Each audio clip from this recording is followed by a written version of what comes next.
Well,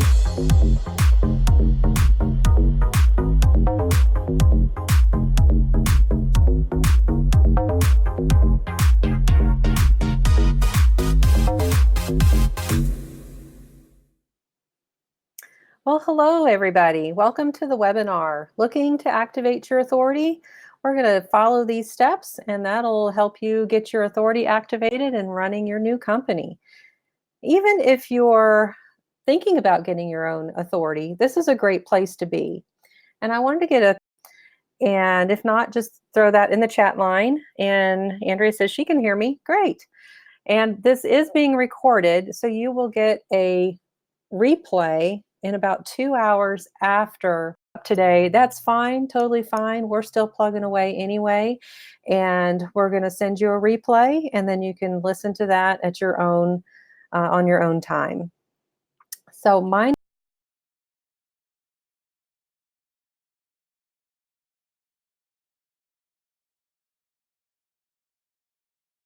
name is Penny Royston.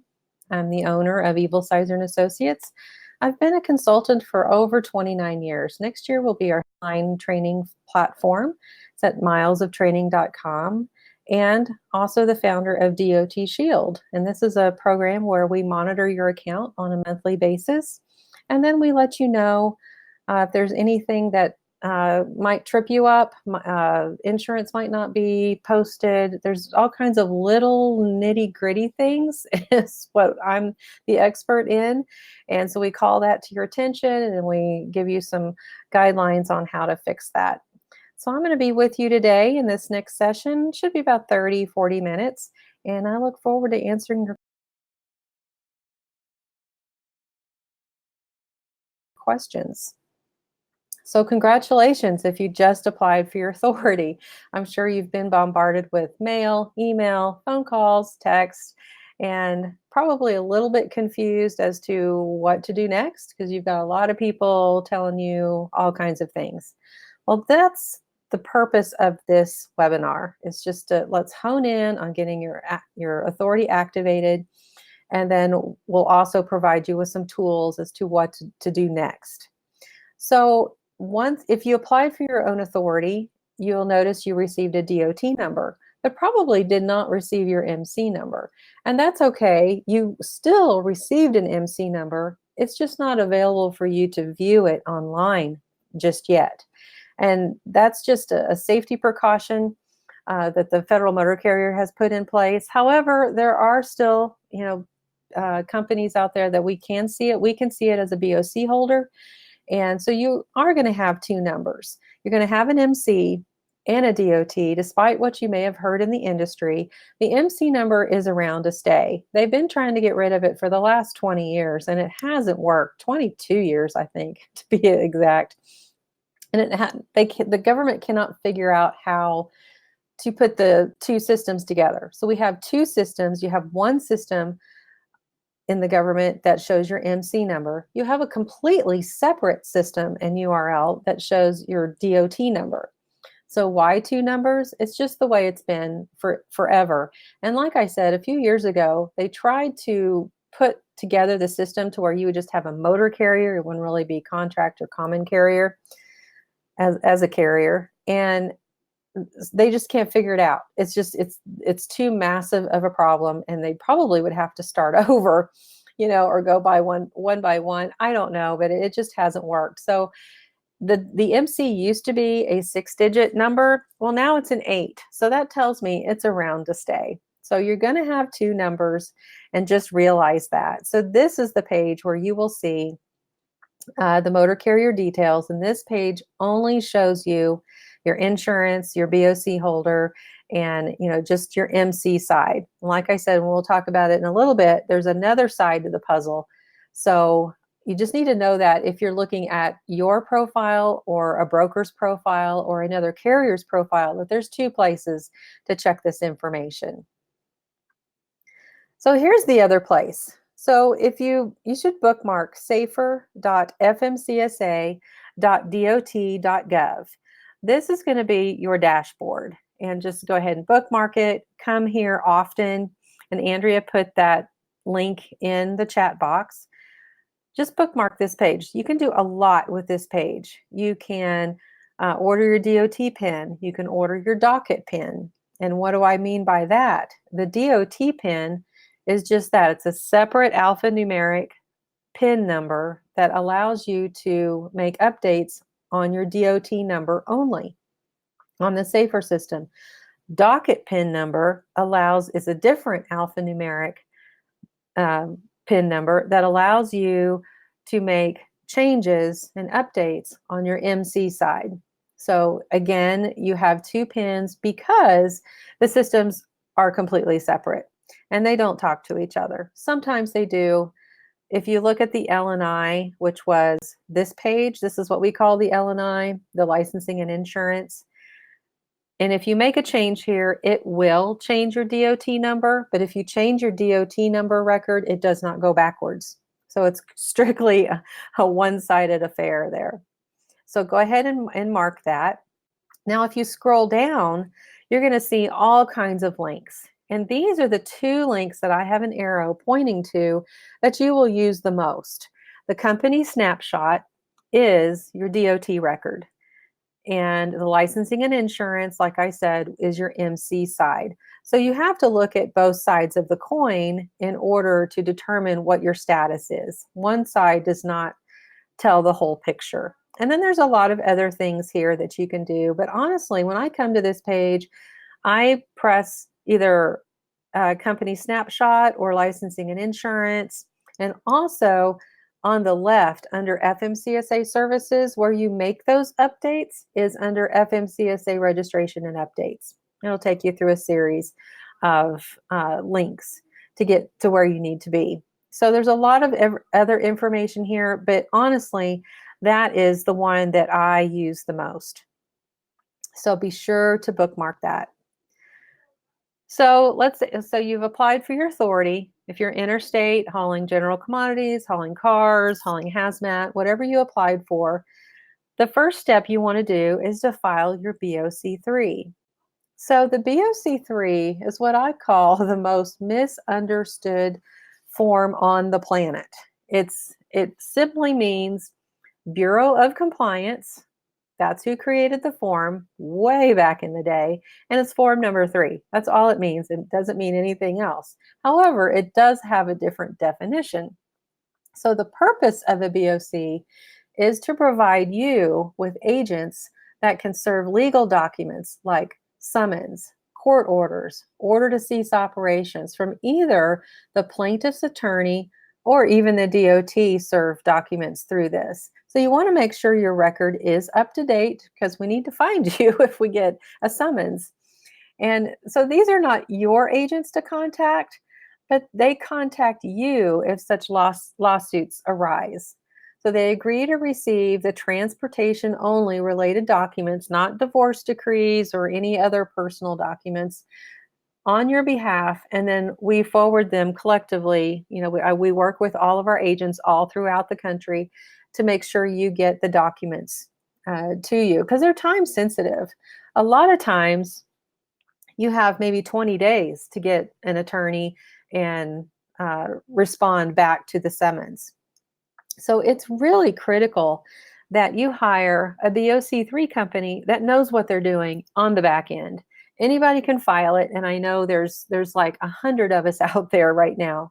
We are one of the first 15 original filers way back in the day. So we have withstood the test of time. We serve a lot of papers, and you know, we know how that process works. We know how important it is to get the proper documents to you.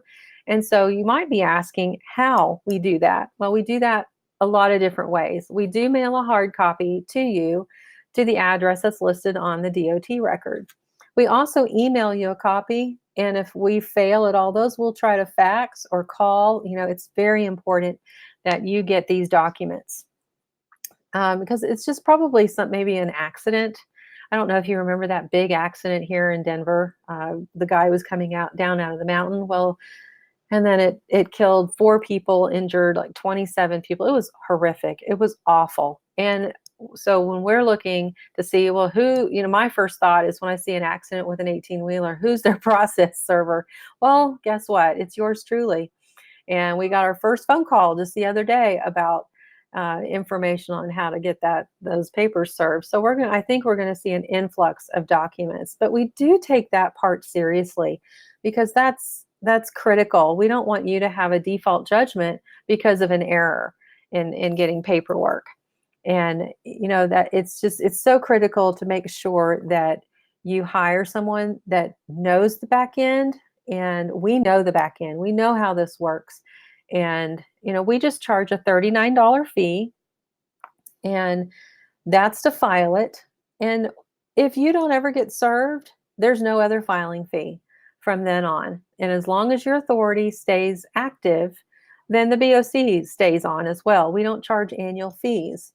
We do charge $150 to cover a 12-month uh, time period worth of process service. We have found that it takes about a year to get different documents and court-related issues taken care of. And there are fees that are involved with our agents from other states. We have some agents that are gracious enough that don't charge us anything, and then we have others that do charge because it's a service that they provide.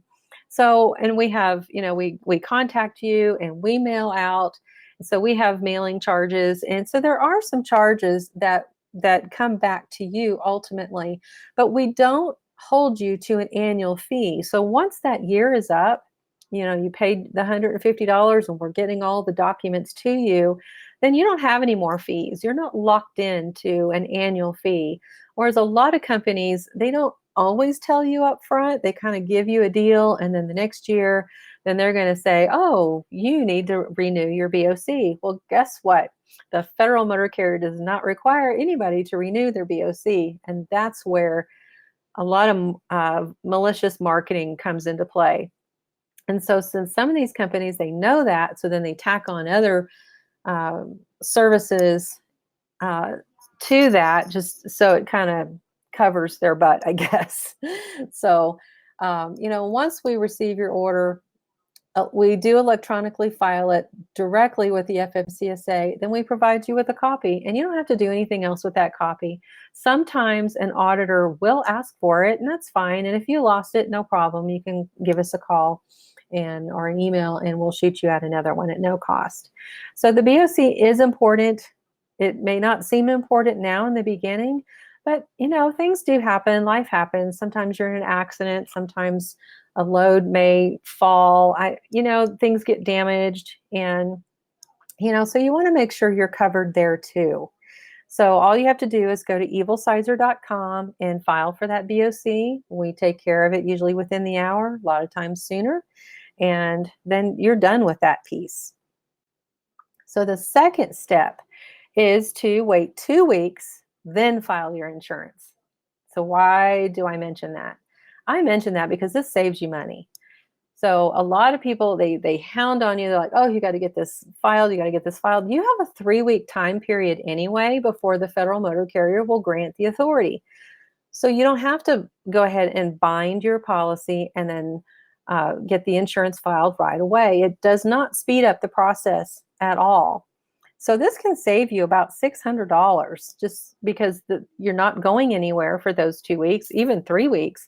So you don't need to pay for insurance right now when you can do that when you get ready to operate. Now, this is waiting at least 2 weeks. If you apply for your authority now and you decide, you know what, I'm going to hold off for a month or two, totally fine. You can do that. You have a year to get everything in place. Now, you do have only 80 days with the Federal Motor Carrier before they'll just kind of not look at your application anymore. They call it dismissed. But there is a process that's pretty simple that you can go ahead and undismiss the authority and then, get your insurance on file when you get ready to run. So don't worry about, minimum time period. These are all minimum time periods, but work on your time period. Because if you're not ready, you just decided, I think I'm going to apply for motor carrier authority, that you have a little hiccup, you might have a family issue, you might have something that kind of gets in the way. Maybe you didn't get your funding like you thought. You do have time. So please don't worry about that. So the insurance is the most important piece. You do have to have the BOC, that's important as well. But the insurance, as you know, is critical and it's expensive.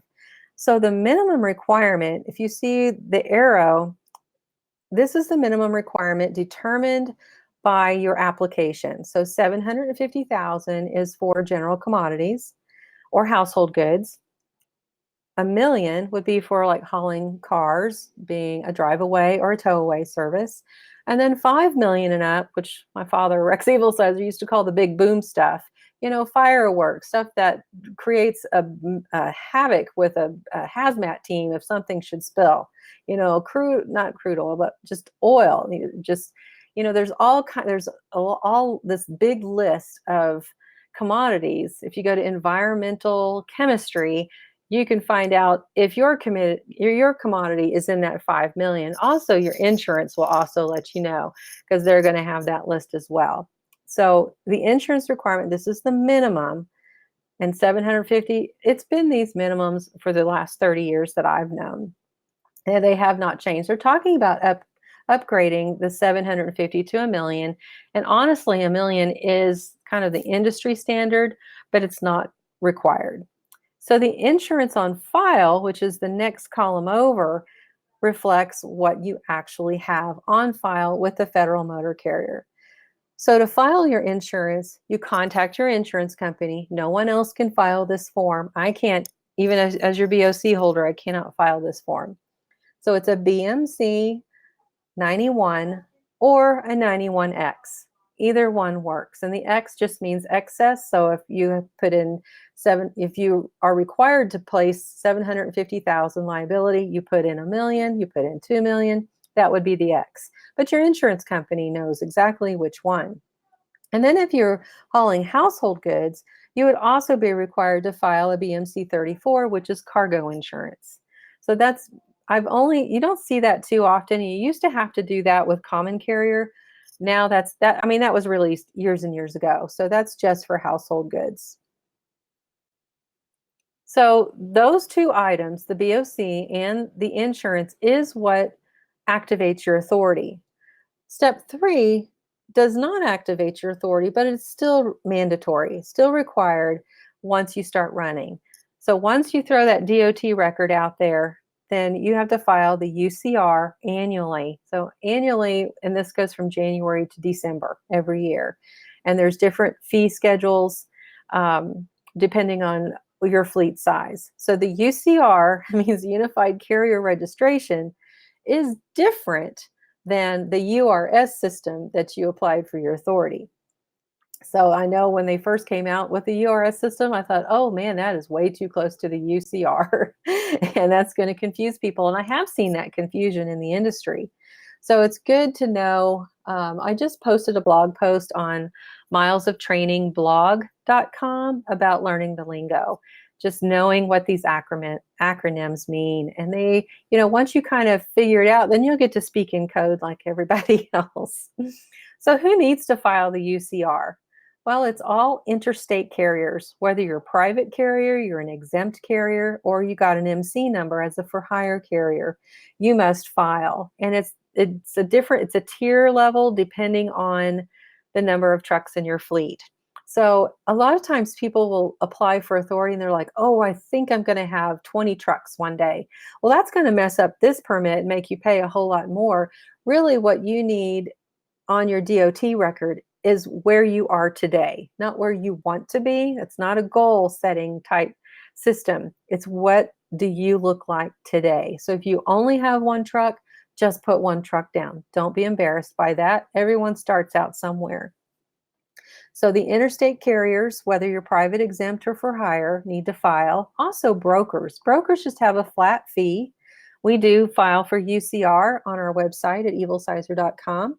So you can check there. Freight forwarders. If you applied for freight forwarder authority, chances are you may not need it. So be sure. I also have a blog post out at milesoftrainingblog.com. and see if you really are going to be a freight forwarder, because a freight forwarder and a long haul carrier are two different things. So if you're planning on being a haul carrier, but you ended up with an FF number and an MC number, something just went awry. You probably just checked a box, because the URS system, let's face it, is not intuitive. I'm used to filling it out. I know what to click, what not to click. And if you click that, you probably paid $600 instead of 300, which is what you were intending. It's not required for intrastate. So if you're only hauling from point to point as a non-furtherance of a commodity, interstate commodity, then you do not need it. So it's only for interstate carriers. So I like visual things. And so we put this checklist together just to give you an idea. It only encompasses 23 days, but the day one is the day that you apply for your authority. So let's say you filed your application. You can check that off. You can also file for your BOC even if you don't know the MC number, because we can look it up individually. So you can file that BOC. It might alleviate some marketing coming your direction.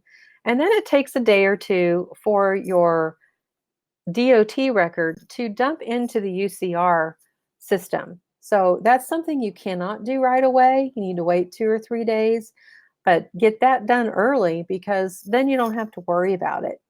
Then you've got a couple of weeks, bind and file your insurance around day 14, and then your authority should be granted right at the 22nd day. And then once your authority is granted, then you can apply for mileage tax, your IRP, your IFTA, but check with your base state for your IRP. Those are your tags that allow you to cross state lines. And, whether you're plated at 80,000, you're plated at 55,000, that is some states will go ahead and issue the plates prior to activations. Colorado is one of them. There are other states that do not. They want to wait until, I believe Texas is like that. I know they used to be, where you had to have your authority active before they would go ahead and issue that IRP plate. And then your mileage tax permits. So if you'll notice, I have put DOT compliant systems into place between day 2 and day 14. This gives you some time. You've applied, you're not quite running yet, you're making your contacts. This is your business office time. Put your DOT systems into place. And I've got that, I believe, in the next chart. So you can have time to make sure that when you start running, you've got it all taken care of. And the DOT compliance systems, what I'm talking about is hours of service. Every truck newer than 1999 needs to have an ELD. And if if you don't travel that much, you travel like within a 100-mile radius, or if you're not going to be a full-time long haul trucker, then you may not need it. So check your rules and regulations and make sure. And we do have a compliance bundle that you can just set up for $29.99 a month at milesoftraining.com. And you can learn all of those little details. But most people do need an ELD. There's some great companies out there. There's some fly-by-night companies. And I did hear the other day from someone that at the first of the year, a lot of the fly-by-night companies are going to get weeded out. So they're going to have to re-register and prove to the government that they know what they're doing and get certified. So that'll be good. So I have a couple of companies that I would recommend, and Fleet Shield is one, and Keep Truckin' is another one. We've seen the back end on those, and they work great. And sorry, JJ Keller, I don't really like yours. It's too bulky. It doesn't work half the time. We've had a lot of issues with that one. And, JJ Keller is great for other compliance issues. I personally would not recommend their ELD. Also, if you need to get your driver qualification files in order, and in one of our courses, I'm going to show you the next, and it's also in this one, we will give you a link to whether you want to do it yourself or you want to hire it out. Either way, that's up to you. But even if you're a one truck operation, you do everything, you still have to have a DQ file. And so you could do it by paper. We have it, like I said, we have a DIY online course, or you can farm it out to a specialist. Just whatever works for you. We've got that encompassed. And then if your vehicle is over 26,000 pounds, you do need to be a part of a drug consortium and then take the 2 hour supervisory training. The two hour supervisory training is included in this Master DOT compliance course bundle. And this is where a lot of people get tripped up, is on this drug consortium. A lot of people sign up for it if they're maybe a hot shot, or they're running under 26,000 pounds, and you don't need it. You do need your medical card, but you don't need anything else as far as a drug consortium. So make sure that you're only paying for the things that are absolutely necessary. And then you need to keep vehicle maintenance files. Key, do your annual inspection. Make sure your truck is tip-top shape, because that's your tool to get the goods from one place to the other. So these are the compliance programs that I talked about right here, where it says put DOT compliance systems into place.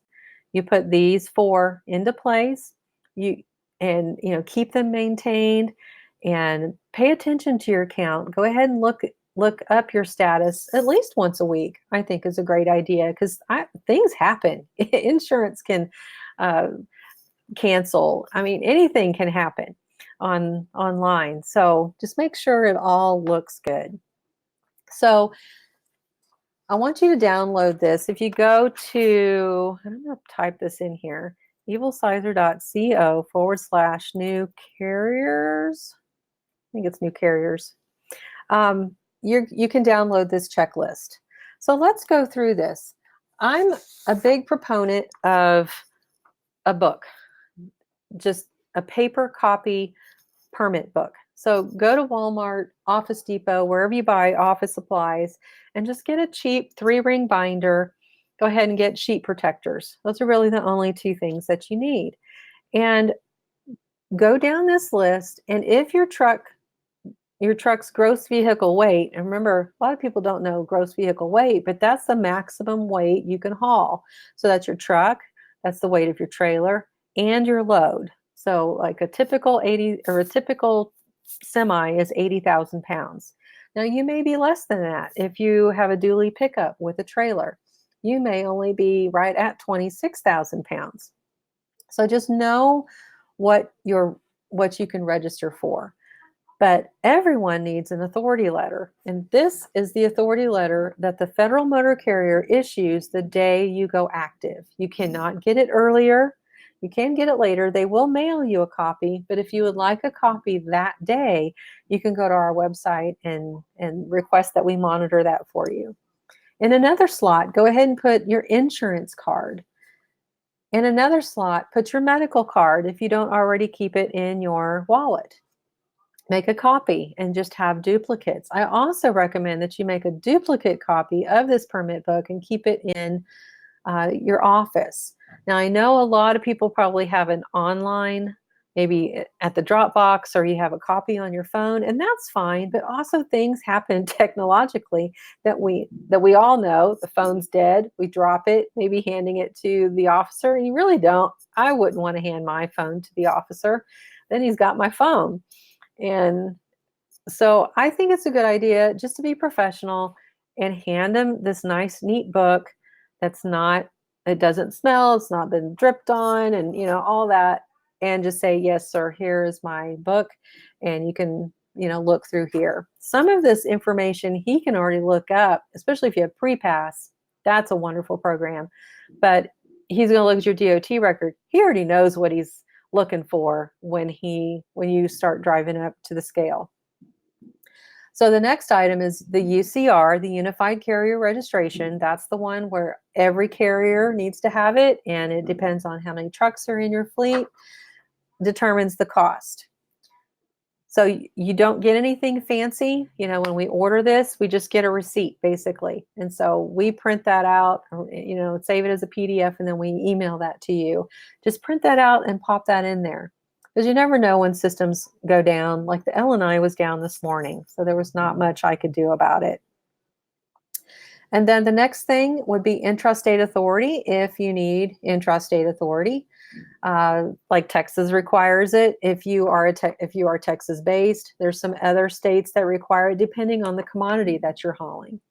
The next thing would be if your truck's gross vehicle weight is over 26,000 pounds, then you would need a base IFTA license and decals. And this is if you're traveling 2 or more states. So this is critical. Otherwise, you're buying trip permits and it gets really expensive if you don't have this permit. And again, if you're over 26,000 pounds, a portion cap card. This is the card, the little receipt that comes with your license plates to allow you to travel across state lines. The next thing is keep a copy of your 2290, and this is for those who are over 55,000 pounds. So there's an extra tax, an extra layer of tax that the IRS implements. So you can keep a copy of that. So you have all of this documentation. So when you need to go to the DMV, you can just take your book in and then you've got it all right there. And then there's 4 states that require an additional tax. I know tax is a bad word, but you pay mileage tax. So yes, you pay your IFTA on fuel consumed, but the mileage tax state is exactly what it sounds like. You pay taxes on every mile you travel. So Andrea just posted mileage tax rates for a typical 80,000 pound truck. So Kentucky is 2.85 cents per mile. New Mexico is 4.3 cents per mile. New York is a little over 4, and Oregon is 20 cents a mile. Because Oregon is so expensive, you do not have to put in, you don't pay fuel consumption in Oregon. So they have a whole different type of permit driving through Oregon. You have to have a license and a bond. And the bond is a minimum of a $2,000 bond, and you can grab one at bondability.com once you have applied for Oregon. Oregon is expensive, and it's a big state there on the West Coast. And then if you have any oversized, overweight permits, you can slip that in there. So just, go through this list, figure out what you need, and if you don't travel, if you're on the West Coast and you don't travel through Kentucky or New York, don't apply for it. I wouldn't apply for it unless you need it, because you will still have to pay quarterly, not pay anything, but you'll have to file a quarterly report each time, even if it's 0. And so, that would be just one less thing that you have to maintain. So download this checklist and use it as a helpful tool. We have used this for the last 30 years, and it's really helped people put everything together because there's so many agencies with their hands in the pot, and no one agency doesn't know what the other agency is doing. So we have compiled this to help you out. So we talked about the Mastering DOT Compliance Bundle, and that encompasses a lot of different programs. And you get that, all that training on a monthly basis. There's no contracts. You can cancel at any time. But I've designed this so you can help train your employees as you grow. So you've got the tools, you've got the training, and it's like, hey, I want you to go through this. Just give them the username and password, just have one for the company and have them go through this.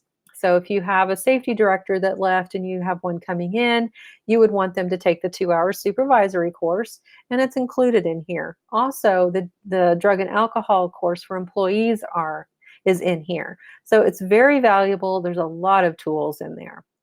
And I do have a free course, Steps to Become a New Carrier, which expounds on this webinar. That's where I put all of my partners, the links, all the helpful tips is in this. And this one's free. So you can just download that, go through it. Might take you an hour to get through it, tops.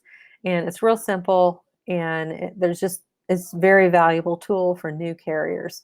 I see a lot of new carriers, they think maybe they know, and maybe they do, but I know there's a lot of carriers out there that really don't know and miss important steps. Well, the Steps to Become a New Carrier online course at milesoftraining.com is very helpful and valuable in putting all the pieces together.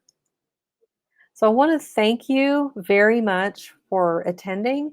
And if you were not able to attend, that's okay. Life happens, and you'll be able to listen to this broadcast in a couple hours. You'll receive an email. If you have any questions about a new carrier, or you feel like maybe you messed up your account, we see that happen a lot just because don't feel bad. It's just the application is not intuitive. I do have a one-on-one session you can schedule with me. Just go to evilsizer.com and we can do that. We can schedule a session just privately. Just visit our website and see what all we can help you with. And the partners, we have partnered with the top-notch partners in America since we've been around a long time. We know who to go to and who not to go to, and we'd be happy to help you connect. So I want to thank you so much and hope you guys have a great day. And give me a call, 303-482-2965 if you have any more questions. Thanks. Bye-bye.